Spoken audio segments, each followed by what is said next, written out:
توان شناختن فرزند خود را ندارد.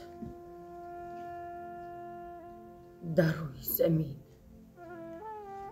دیگر برای او جای نیست.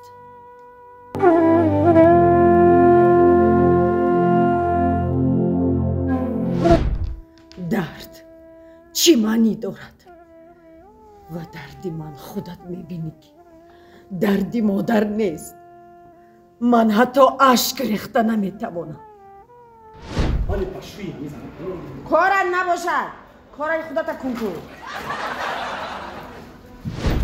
اپا جان همین پولا گیرید ایتنی ما دیگه موکیمون ندیوی. من گوش کن، تو من با اشاره نکن، بیام نبیام کجایی که خواهم میبیام. پولا گیرو سر با گرنگ نکن. دوای دوستان سرپرست ویدیوی ما شرکت 1x میباشد که در آنجا کوفیسینت های بلند و بونوس های گوناگون شما را انتظار است. همچنین شخصانی که تا امروز رجیستراسیون کردگی نیستند میتوانید که با پروموکد مهراب پرو رجیستراسیون کنید، صاحب 8000 سوم بونوس گردید. امکانیت را از دست ندهید. سیلکای بازی در پایانی کامنتاریا. سلام دوستان، امروز یک خوشخبر دارم. یک برادری توجیک خودمون که در شهر مسکو و подмосква میتواند کاری ساختمانی شما را آسان کند، یعنی کارشان استیاشکا کردن با اپارات‌های زمانوی و صفت کارشان در درجه عالی با نرخ ارزان دسترس. این برادر میتواند کارش را از خانه زمینی سر کرده تا آشیانه‌های بالا تا 20 етаж خانه شما را استیاشکا کند. با شخصانی که میخواهند که چنین استا سری وقت کارهایشان را به انجام رساند، به رقم‌های در روی اکران بوده زنگ زنید. با شما خوبتر و بهتر طرز کارشان را میفهمانند. استیاشکا را دو نمود میکند: پالروچکا و автомат. پس شما میتوانید بمالال به این برادر زنگ زنید. در این بخش من رژیسور میشم، یعنی کارگردان میشوم، محپیکر نقش آفرنده میشود. ما به نزدیکی یک لایحه داریم که باید در فرانسه نمایش داده شود. در این نمایشنامه محپیکر یارو و نقش اساسی را میبازند. باید ما از آنجا با شاه جایزه برگردیم. طبق شرط ما شما الکی پای بردید که گپ درباره چی میرود. مهارت بانو محپیکر را میسنجیم، زیرا میدونیم که از اودش برالو میبراید. آماده؟ آماده‌ام. این فکر شما، اندیشه شما که کدام نقش را میبازید، مرحمت یک نقش بازید که تماشابین به وجد آید. بله. عادت از روی عادت مثل جسم بیجان احساسی عادت بدی جنایت دویم پیدا شد. بعد سال از سال تکرار یافتم و حکم عنعنه در اومد. عادت مجبورم کرد که برویش نگاه نکنم.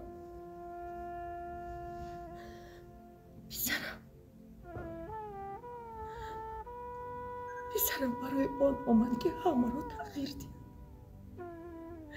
احساسی درد کفایه بود تا همه چیز تغییر بیابد.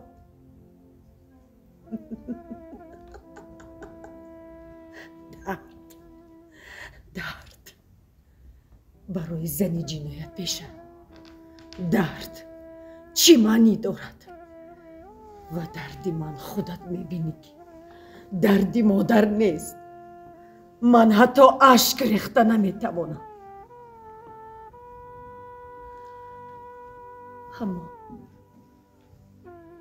اما در وجودم محبت احیا می شود.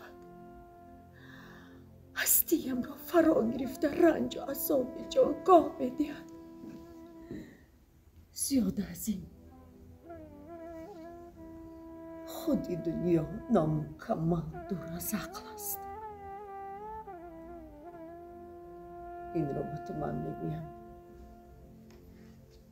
زنی که در این عالم همه را چشیده است، هم آفریدن ها و هم شکست و ریخت را.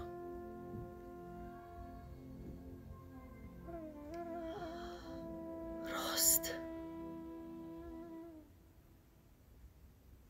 یک زمانی بود که من زود به آغوش کشیدن تو را قطع کرده بودم، لیکن دوستت می داشتم. اما اکنون من همش را خوب می فهمم، زیرا این دم دیگم حرف می زند. من از نو زنده شدم، ولی دیگر طاقت زیستن را ندارم. مادری که توان شناختن فرزند خود را ندارد در روی زمین دیگر برای او جای نیست.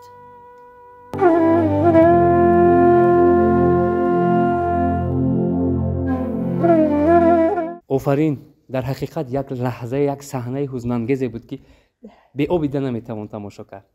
تماشابین عزیز، بهت سوال میدیم از ماه پیکر بانو که این گریه ها در حقیقت صمیمی بود و شما خیالات خود رو به کجا بیان کردید که این گریه ها پیدا شده؟ میدونید اصلا هنرمندو گریه دروغ کرده نمیتوانند و خصوصا آن هنرمندی که درد داشته باشد.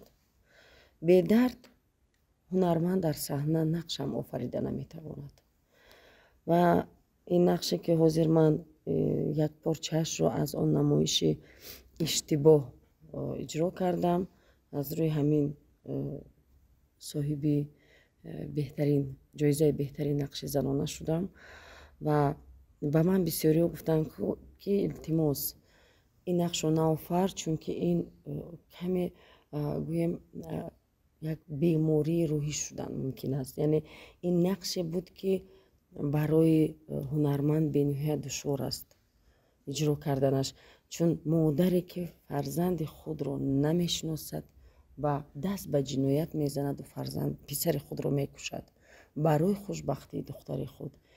بله، و ببینید که چقدر باید تو پر باشی، چقدر باید درد داشته باشی که این را حس کنی. بله.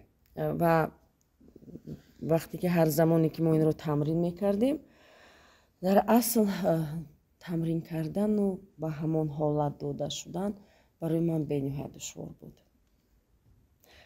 میدونید رستم جان، من خوشحال از آن هستم که در چنین فضای آرام، در چنین فضای به نهایت خوبی که در وطن خودم من زندگی دارم و این کسب من، کسب انتخاب کرده خودم رو من به نهایت دوست می‌دارم و برای مردم خود هر یک نقشی که من می‌آفرم بگذار خوب قبول نکنند، نقش‌های اول خصوص منفی رو، اما با وجود من همه اونا رو دوست می‌دارم. من گفتنیم که شکرانه از آن میکنم که در تاجیکستان زندگی میکنم، شکرانه آن میکنم که تاجیکستان من روز به روز زیبا شده ایستاده است و هر یک ببینید هر یک باغ‌های استراحتی، هر یک گویم خیابان‌های با رنگ و با اون برق‌های جلا و ما شهروندان آزادانه میتوانیم در آنجا رفت و آ کنیم و با نبیره و فرزند و با همه عزیزانم هر لحظه باید شکر بگیم، هر لحظه باید شکر بگیم، شکرگزار باید باشیم. تشکری زیاد به اونم پیکر. و اینجا بود 4 بخش بهترینه که مردها بیشتر در این کار دست میزنن، ولی ما در مهارت و هنری پیکر بانو این رو سنجیدیم.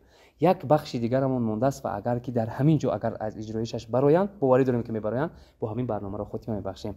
بخش آخری ما عنوان دارد شما که مهارت اکتیوری دارید، اکتریسگی دارید، سینما با بیشتر فعال هستید، یک مرتبه سرود خونید. بیاد سرودی سلطانی قلب رو میسرویم و این رو به فکرم همگی میدونن. خاک بید یک دل میگه برو فالش کردی، یک دل میگه التماس رستم اپرا نخون آخی. ما اپرا خوندگی میدونم. گوش کن، من سر میکنم تو بعد خواب هم آهنگ. یک دل میگه برو برو، یک دلم میگه نرو نرو.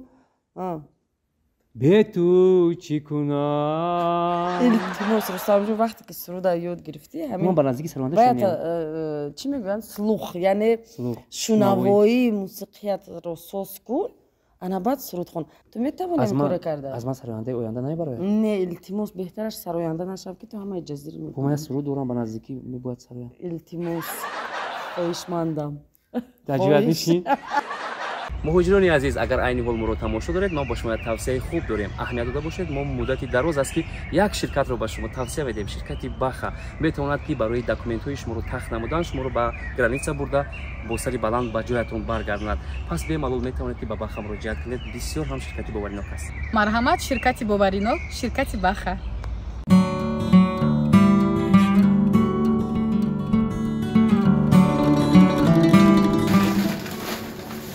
آپاجون تو چند سوم؟ چیش؟ تو چند سوم یا چکش؟ یا چکش؟ 35 تومان. 35 تومان؟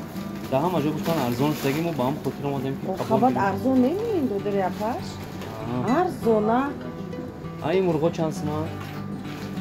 مرغا کیلوش به فکرم اگر خطا نکنم این فیله.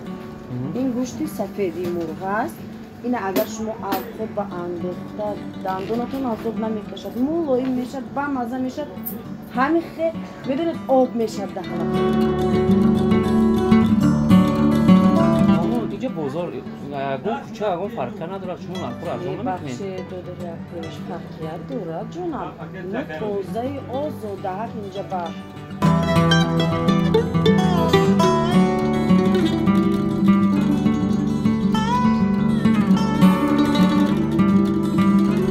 در پیش خونه‌مون 32 سوم شما 35 میگید من حیران میشم.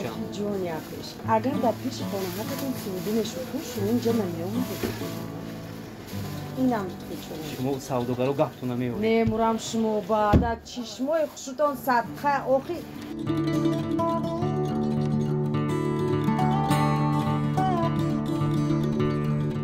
این خیلی زنی سوداگری خوش سخنه لوبای خریدار بیند اگر فکر میکرد که از همینجا همه چیش رو خریده روه.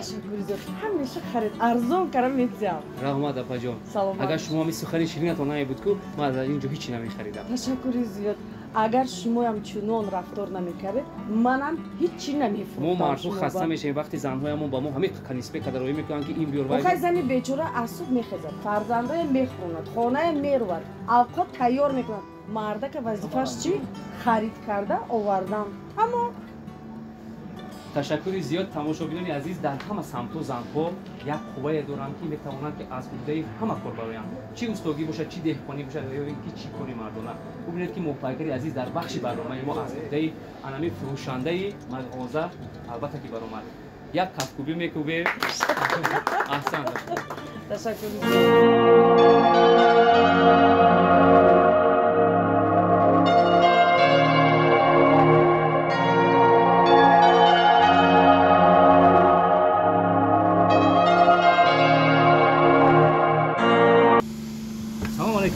السلام همین شرط من تو بگم که درک شو دقیقه اومده درک شوخی دوباره تست که ماشین شو من میبینم که چقدر تپ توزه میکنی تو سر کن کورا شما یک کافه خورده ایسته من کافه نمیخورم کورا سر کن وقتم تنگ کرد شده است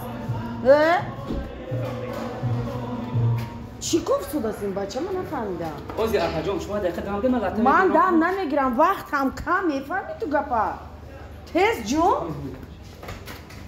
ای خدای یوان کارگری دیگر ندارد اینجا تزه نه خودم میخواد دشوار باشد ماشین شویی اپا جان بازی تست کن تست خوشرو تازه شما باید خیلی حرام و حلال نشو اپا جان همین بودم همش گوش کن جانی اپاش کارت کن پول میگیری میبروی کارت کن گب نزن زیادتی کارت کنه بچه سر جوق بودی تویا ولی پشوی میزنم کارت نباشد کارای خودت کن تو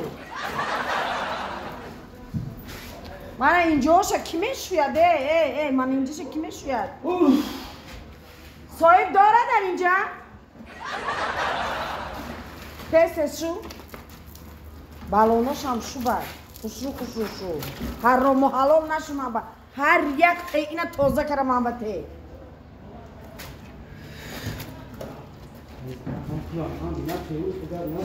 بیا کارت حرام کرده ته من با کدام مویکه رفته باشم خوش رو اگر خب بودم کارشو نمیکنم این خب بسیار گپ میزنی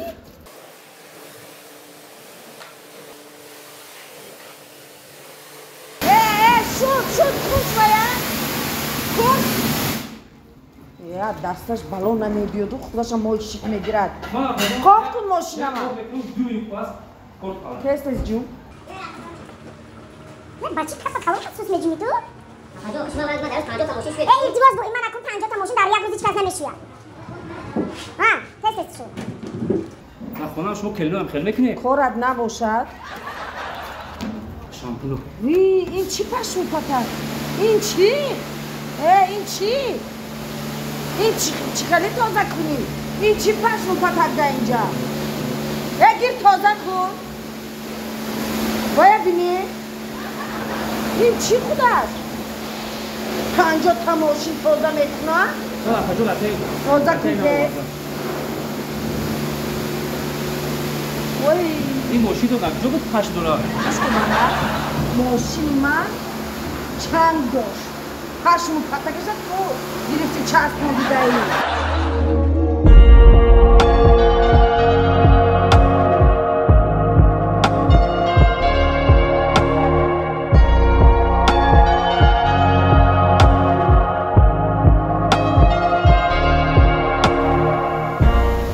ما اپا جون همین پولا گیره دایتنیم ها دیگه موکیمون ندیه من گوش کن تو من با اشاره نکن بیام نبیام کجایی که خواهم می بیام پولا گیرو سر با گرنگ نکن دوای پول خوره من تو با گوشت داریم که پولا گیرو یه بابا پول در کنه صفا جون باز یگام چقدر میفورم پول خوره اینجا من لاتتون لاتت دخوت نصیب کنه تماشاچیان عزیز این بود یکی از بخش‌های حیات بومیرنگ که شستشوی ماشین و معامله مخایکر با کارگرهای انمی автомойка بود. معقول کردی. معامله من خری نیست منو مجبور کردی هم بخری معامله کنم. بسیار موچیکار رو برو میشوند با انمی میزوشوی هستند که سخت ما در اینجا نقشی مهارتی بلندی انمی مخایکر رو سنجیدیم که با انمی کارگرهای هستن همین گونه میزوجونی که گپای ناشایع میگن رفتار و کرداری بد دارن دغلا ندارن. این بود 5 بخشی که در برنامه حیات بومیرنگ مهارت، هنر و همه فعالیتی ایجادی انمی نفر بانوی هنر رو مپایکر بانوی رو سنجیدیم. تماشاچیان عزیز حیات بومیرنگ از حیاتی همه چهره های صنعت چی ژورنالیست است، چی اکتریس است، چی وقت سرگرم است قصه خواهد کرد. با برنامه ما بمانید و در آخر گفتنی هم که فکر میکنم این برنامه خیلی جالب و جدید میشود چون یعنی لایه نو است، لایه هست که هر یک هنرمند و سراینده و شاعر و نویسنده نوبسته از اون در کدام کسبیت کار میکند. فکر میکنم در این لایه یک نوآوری یعنی نوآوری کارش، نوآوری صحنه در سرود خواندنش با این لایه نوی مهراب رو موفقیت خوانم. با مهراب رو باشید، با عزیزان دل و دیده باشید. خیلی تماشاچیان